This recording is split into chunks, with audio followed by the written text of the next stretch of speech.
Good afternoon, good morning, good evening, whatever time of day it is you catch me today, starting off with a little bit of demolition. And the reason? Well, that is because I noticed a little something where we're situated over here.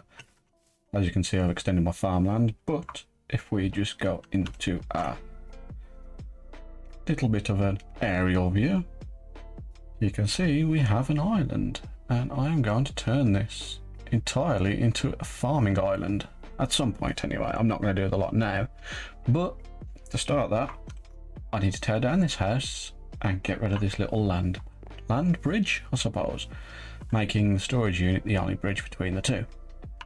So let's crack on. As for what else we're doing today, I am going to go to the nether and get started and gearing up for the end fight.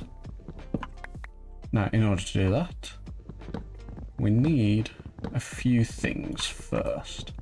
In order to get those things, I'm going to start on my village trading hall. I don't know whether it's worth me doing it fully or not. I need an axe. Be right back. As I was saying, this villager trading hall, now there's two ways of doing it. The way of just getting villagers and trading with them till they're maxed out, and there's the fancy way. Now, I don't think I'm going to be able to do it the standard way. I think I'm going to have to go fancy simply because you get much better raids, but in order to do that, I need to trap another zombie. So, I'm going to crack on with this, wait till night time, find my victim, and then I'll explain what we're going to do. I've got my gold helmet on. I'm ready to go explore the nether. But before that, you may have noticed, if I can't stand in the way, that my base is looking a little bit different. On the outside at least, the inside is still exactly the same. It's bare bones, there's nothing in there. But I've added a little bit of redstone tomfoolery, which I'll go through with you in a bit. As for the rest of the episode, as I've already said, we're going to go catch a zombie so we can cure some villagers. But we're going to need a gold farm. And for the gold farm, that definitely means visiting the nether, which is going to be all sorts of fun. Once we've got the stuff we need, we'll probably start setting up the gold farm, but that will probably need to be another episode because it's a long process. So for now, I'll show you my fancy new door, and then we'll crack on with the episode.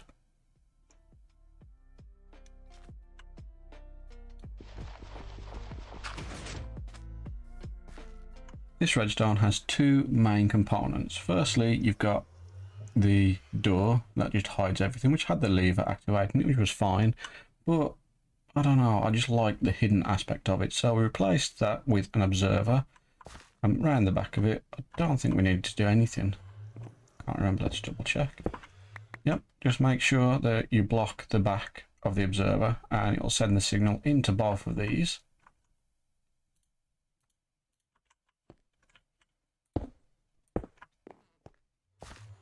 So when this block updates, it sends a pulse which will push the sticky pistons, and it will either pull the door or push the door. It won't do both. So when this was active, I'd literally just have that. Door shut, doors open, door shut, doors open. But obviously you've then got an observer staring at you from the outside. Not that you can really tell when you're on the inside, but I don't know, it didn't sit right with me.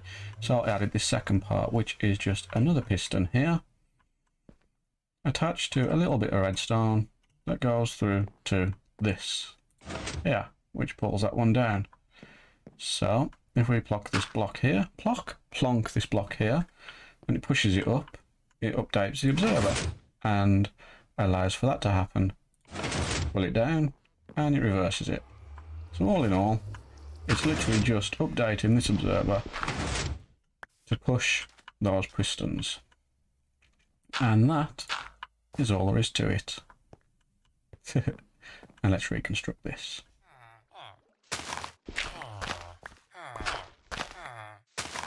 I'll cover that back up after. Quick thought. Let's do this sensibly, shall we?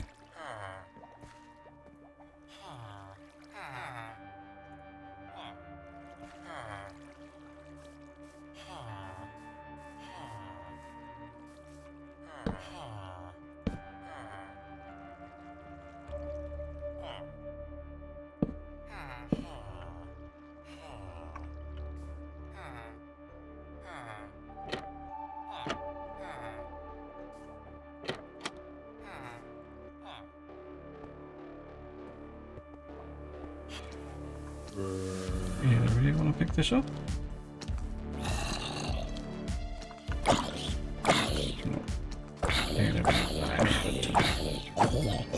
Sorry. Either of you? Do you want it? Nope. No problem.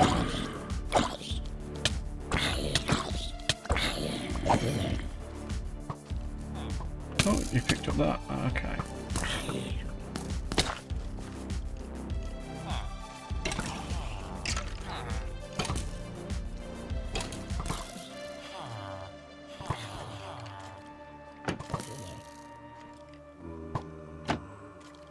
Try again another night when we got a bit of health actually then.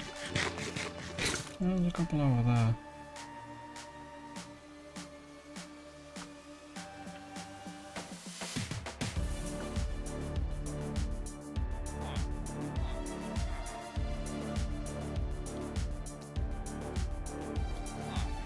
Either of you?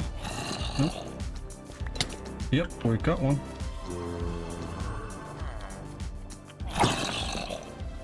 There we go.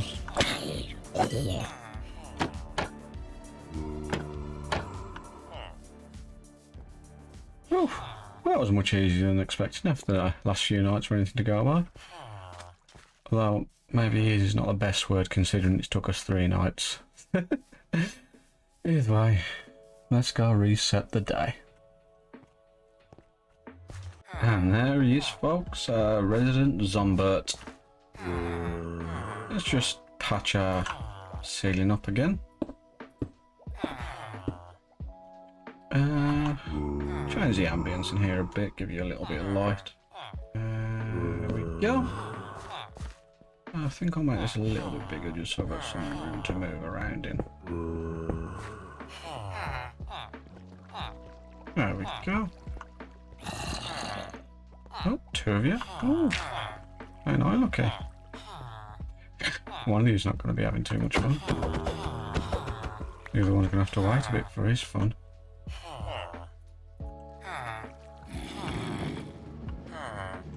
Off you go, chap.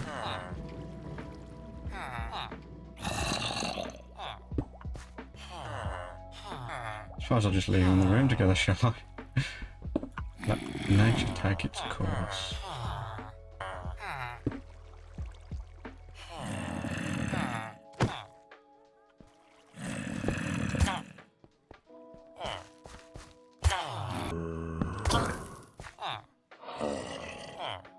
This is definitely jankier than I was expecting it to be, but it's always the case whenever it involves me and villagers.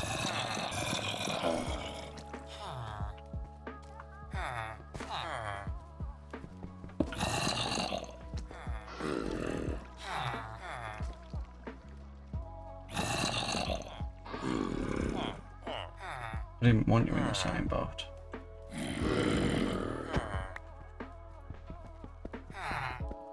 Well, it doesn't really matter. Right. I'll take my potion, I suppose. And I've just realised I need a potion brewing stand before I can do this, which means I've definitely got to do the nether. I can't do the... Oh! I could go and find... No, because I still need blaze rods to work it. Right. I may have to leave this here for this week then. We'll see what time we've got when I get to editing.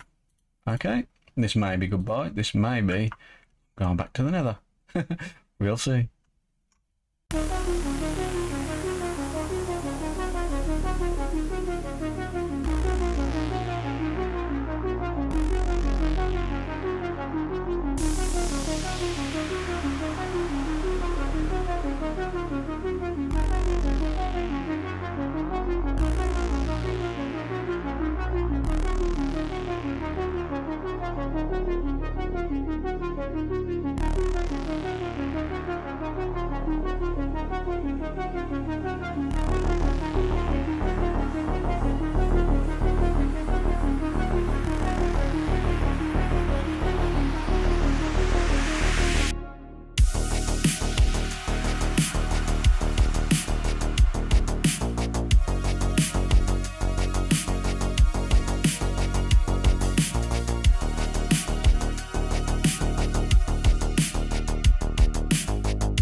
And there we have it.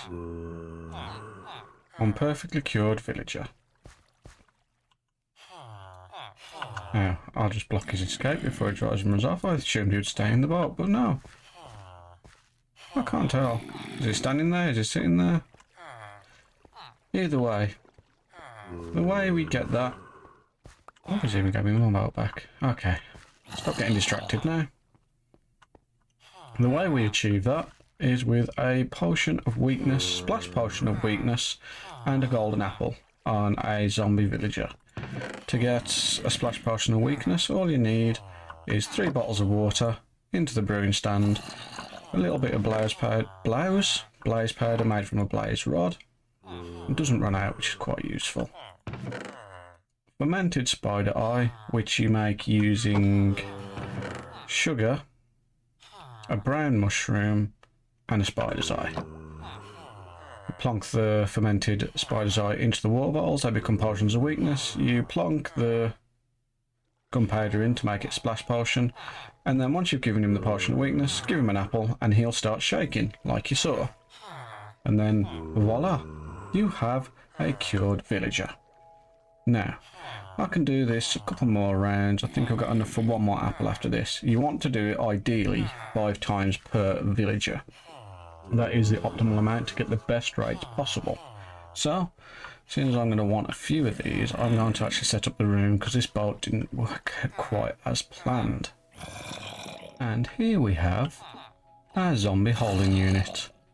The exterior could do with a little work, you know, it's just a big empty room at the moment, but this guy is going to help us have very good trades later on. What I need to do now is get him back into here, which I'll do with minecarts and set up so they can get in here after. It's going to require a lot of gates and a little bit tidying up, but that is this week done. So I'll see you next time. Bye.